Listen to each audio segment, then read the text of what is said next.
Young Zay, what's happening? You know what, Pop?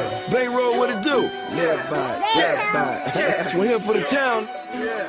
Look, I'm bringing back that black bandana, Chuck Taylor arm hammer, 100 deep in the Lamb Air Club in Atlanta. Man, this shit off. Welcome back to One Mic with Big Mike. That Jeezy boy, whoo, that thing just run through you. He'll be at I guess he's at Phillips Arena right now. The game about to start. Atlanta Hawks versus the Oklahoma City Thunder going down once again at Phillips Arena. Don't forget to catch me on Spreaker.com and the Spreaker app. Download that joint for your Windows, your Apple, or your iPhone, or your Android device. Catch me on Twitter and Instagram at the number 1 MICWITHBIGMIKE. And as promised, bringing everything back. As promised, it is 8 o'clock, so right now, being joined by former UGA quarterback, former 7th round pick of your Atlanta Falcons, and the pride of North Clayton High School right here in Metro Atlanta, Georgia, one DJ Shockley. What up, bro? How you doing, man? Man, I'm doing well, man. I appreciate that intro. That's pretty cool right there. I like that Jeezy, too, but I appreciate the intro. All is well, man. How come you ain't at the game? At the Hawks game? You a Hawks fan? Yeah, you're an 8-town boy.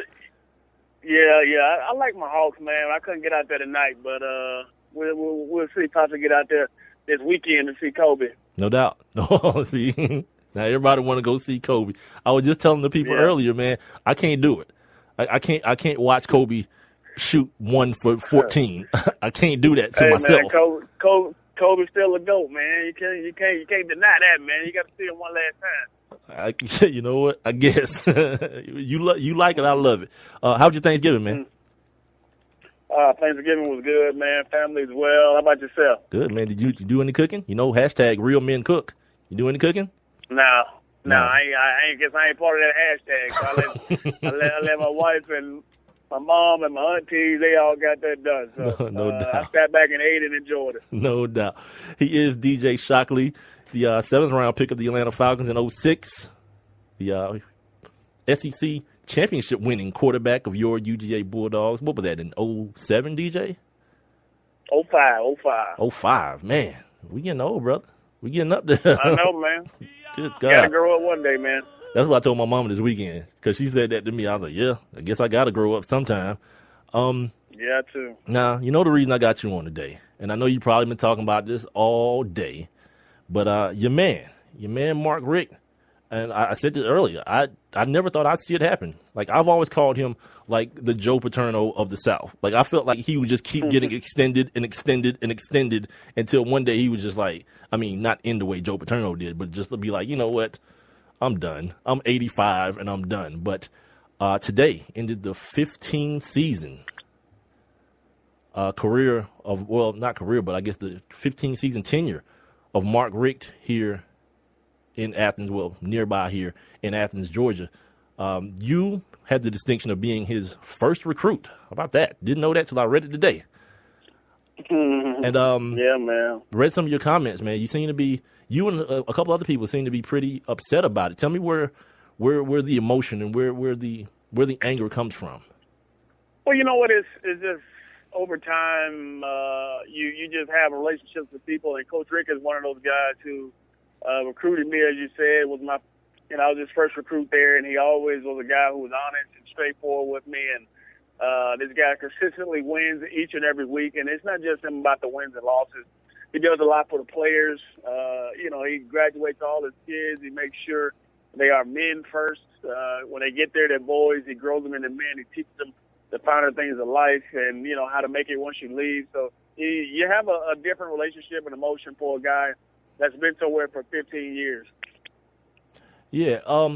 The other thing I wanted to know, because it's an argument, well, not an argument, a debate that me and my former co-host, Rob Calloway, we used to have. He's a big Georgia fan, right? And we would always have this conversation about the difference between being the good man, as you describe Mark Richt, and being the great coach.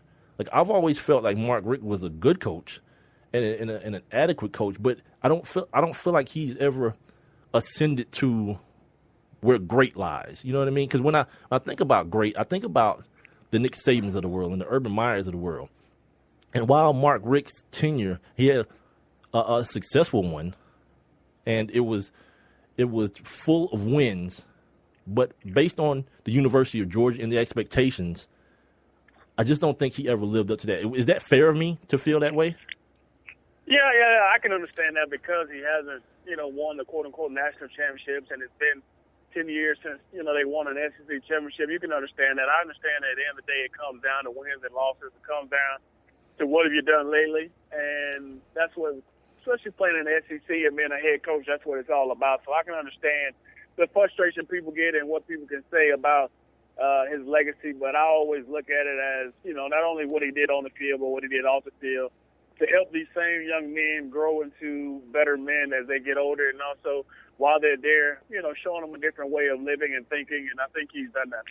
Talking to DJ Shockley right now. He is a former UGA quarterback. You can find him on Twitter at DJ Shockley 3. I don't know why I typed 2, but it's DJ Shockley 3, or on Instagram at Shock 3. I want to ask you about the pressure. You're a guy who went to the pinnacle as far as the SEC is concerned. You won the University of Georgia's last SEC championship in 2005, as we mentioned earlier.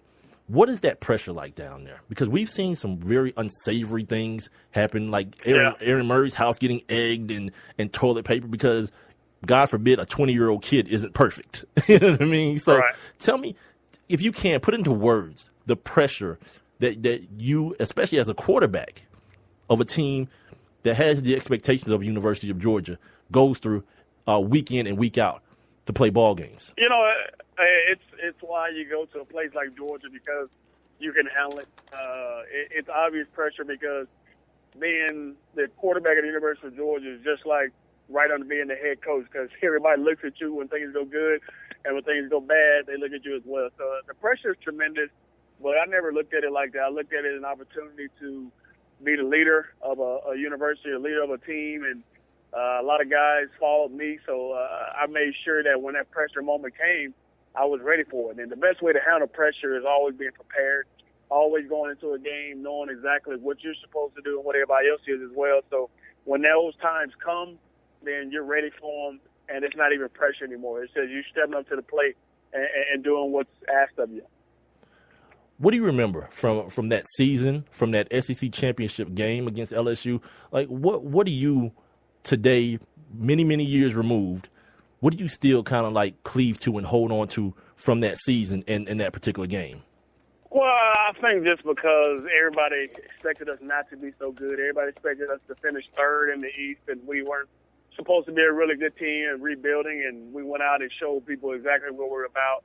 And playing in that game was the same way. We had played really well all season, and we got to that game and still didn't get the respect that we deserved, and ended up being the number 3 ranked team in the country, and it was a pretty satisfying feeling to do that. And it was always awesome to be a part of that game, and it showed people that, we belong in national contention with everybody else. Joining me right now is DJ Shockley. Make sure you guys follow him, as I do, on Twitter at DJ Shockley 3 and at Shock3 on Instagram. You talked about earlier your decision to play for the University of Georgia, and I guess the story goes that you initially thought you were going to Florida State, and then a week or two later, Mark Richt ends up here, or ends up in Athens, and you follow him here. I asked you this the last time. We hadn't spoken for a couple of years now, and I asked you this last time, and I'm going to ask you again just so the new audience can hear your answer. Being here and then having to sit behind David Green for 3 years and only having that 1 year to either make it or break it, essentially, did you ever at any point say, man, maybe I should have just stuck with my decision to go to Florida State? Nope, because once I made the decision to stay at the University of Georgia, I said, this is the decision I'm going to make, and I'm going to look forward and not look in the rear view. And at the end of the day, I believed in myself. I believed in my abilities. I knew I could be the quarterback of this team. I knew I could lead us to great things along with some other guys. But I believed in myself more than anything, and I knew once I got the chance, I would take full advantage of it. And that's kind of where my mind frame was. And, you think about it when you was in the moment, should I left, should I stay? But once I said, hey, I'm going to be a Bulldog, that's what I decided to do and say, hey, that's what I'm about. A damn good dog. Ain't that what they say down there? A damn good dog. You got it. I used to work with this dude that he loves, like, just the part I don't understand. Like, give me a part of your story. Because obviously, like I mentioned just a few minutes ago, you had initially said that you were going to Florida State and then turned around and went to UGA with Mark Richt. But there are people who, like kids, who come up here and it's like, that's it. The dream is to be in Athens. Like, what is, because I know you played with a bunch of them, like, what is that culture like where that's what since the time I'm 2 years old, I'm going to the University of Georgia if I'm not playing football, I'm going there, period, so I can say that I'm a Bulldog. What is that like? Well, it's one of the better places to be in the country. It's, it's so much rich tradition in it, and I think that's what makes it special. When you're a Bulldog for life. You're growing up, you know about it. Your kids know about it. They go back generations. So the Bulldog, lineage is in you, and that's what guys remember. That's what guys are about. And when you're a part of it, you understand exactly what it means to be a Bulldog, and that's why it's easy to say, hey, I love being a Bulldog, and I want to be one when I grow up, and nothing's going to deter me from that. So I think the rich tradition is what makes it special. Moving forward, like, because now the program is in transition as far as the head coaching position goes. I don't want to alarm people. This is still Georgia. This is still very rich recruiting ground. So there will be no, I don't think, any step back in that area. But just moving forward with the head coaching part, from what I'm hearing, Kirby Smart, the longtime Alabama defense coordinator, is at the very, very top of the wish list. What do you know about him? And if he is to become the new University of Georgia head coach, what would be your feeling about that? Well, Kirby's a good guy. He actually was our running backs coach in 2005 when we won the SEC championship, so I know him really well. Obviously, he's been under Pruitt, for the last few years, so he knows what winning looks like and what it feels like, and I think he has the tools to be a great head coach one day. So it'll be interesting to see what happens, but I think all the speculation is around Kirby right now, and I think it will work out fine for Georgia if he's that guy. And the other guy that was named pretty heavily, he did what head coaches in college do. He leveraged the Georgia job. The guy in Houston leveraged the Georgia job. Just re-up his contract to get more money with Houston. So I guess he'll be out of the mix. But as far as if not Kirby Smart, then who? Who would be DJ Shockley's? You're the AD. Who are you hiring? Yeah, I wouldn't know, man. It's tough to be in that position. I don't really even know who's out there right now, but I know whoever comes in, it's going to be a lot of pressure. There's going to be a lot of people saying we can't rebuild. There's no such thing as that. So they're going to have to come in and with a new attitude, new demeanor, and try to get this program back rolling and then consistently back in the same spot Coach Richt has had them winning 19 games a year. Talking with DJ Shockley right now, the pride of North Clayton High School here in Metro Atlanta. He's also former UGA Bulldog quarterback and former 7th-round pick of the Atlanta Falcons in 2006.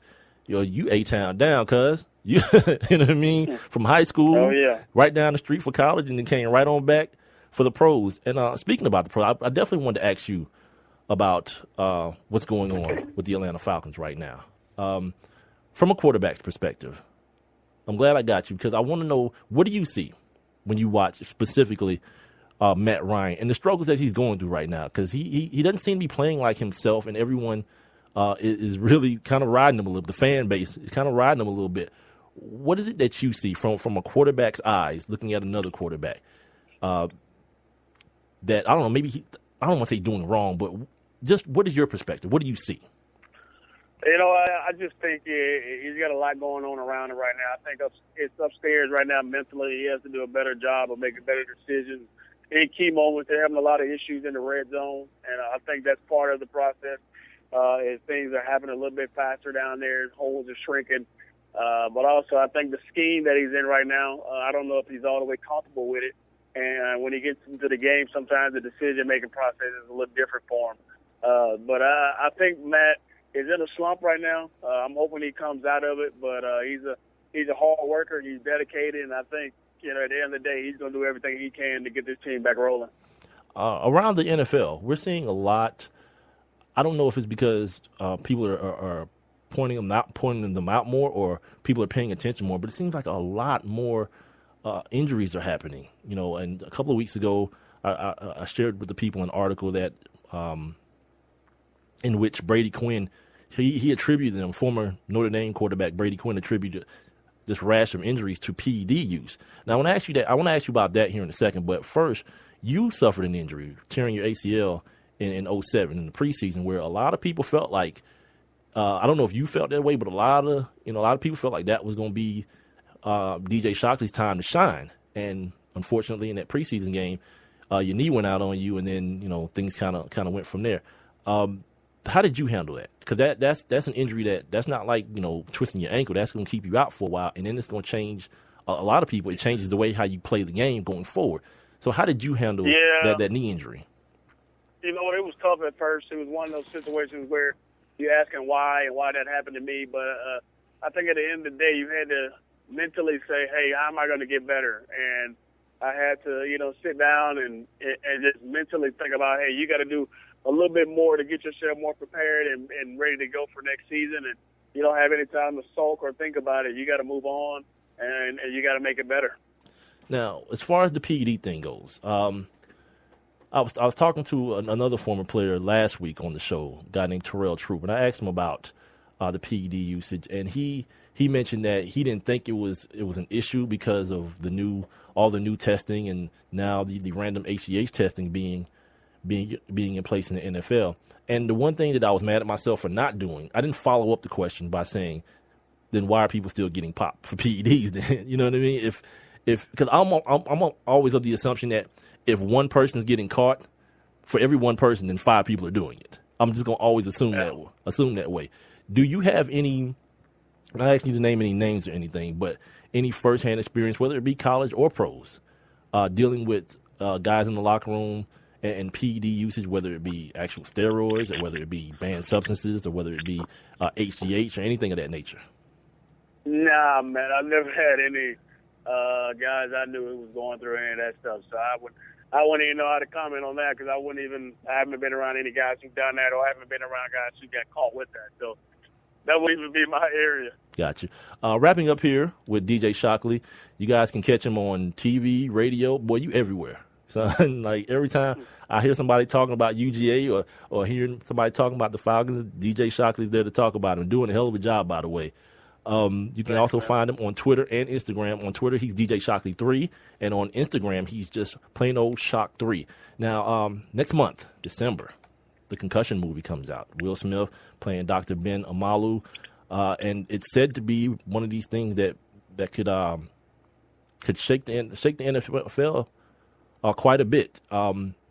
First of all, you got any personal experience with concussions, either being concussed yourself or someone close to you dealing with either multiple concussions or side effects or after effects from concussions?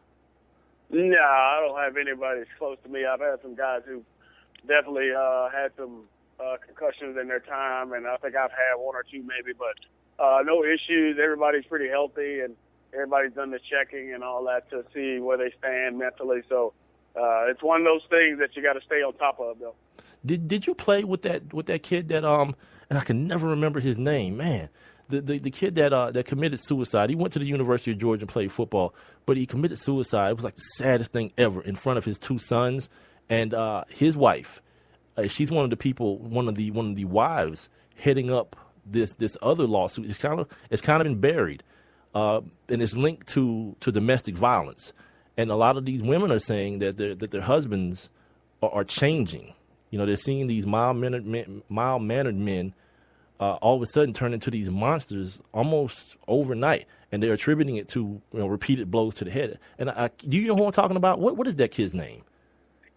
Paul Oliver. Paul Oliver. Thank you. Did you play with him? Yeah, I played with Paul. I did. And I don't know. Did you keep in touch with him after your playing days? Did you see the changes that his wife described in his attitude? Because the same guy was talking about. No, I wasn't around him once he got done, so I couldn't even comment on that one way or another, so I wouldn't know if he was, suffering from anything or not. Got you. You got a little one. You got a little shorty. Is he gonna play football? No, man. Whatever he wants to do, man. I'm not gonna push him towards it, but if he wants to play, I'll let him play. If doesn't, then hey, we won't play. What age? What age would you start him at? I don't know, man. Just whenever he gets into it, obviously you get, 7, 8, 9 years old, you start getting into it a little bit more. Okay. And what college is he going to go to? I don't know, man. Wherever he wants to go, wherever he gets a chance at, man, I'm be supporting. No, he's not a born Bulldog? Hey, man, he loves the dogs, but, hey, he may change his mind when he get older. I got you. And finally, as we wrap up here with former UGA quarterback DJ Shockley, DJ, I definitely appreciate you taking the time out to holler at me tonight. Just a question I ask everybody, man. What's bumping in the ride these days? What are you listening to these days? Yeah, I'm from Atlanta, so anything from Atlanta, I got it going. I listen to West Coast stuff as well, but I'm down south. I'm Outkast, T.I. I'm all those type of guys that's in my ride right now. So I'm listening to all that, Lil Wayne, everything. Oh man, and tell the people. I mentioned you being on radio and TV everywhere, but tell the people where they can definitely see you at. So it's not so nebulous and so wide. Yeah, I got a couple of things going on. A couple of shows I do for CW. It comes on Monday nights at 6, and then Saturday nights at 11, and Channel 2 on Saturday mornings at 10, and then do the Falcons post-game show on radio on 92.9. Boy, there it is, boy. One day I'm going to grow up and be like you one day. You feel me? All right, man. You be good, man. I appreciate you having me. Ladies and gentlemen, he's DJ Shockley, former UGA Bulldog quarterback and Atlanta Falcons 7th-round draft pick in 2006. I appreciate you for joining me, my man.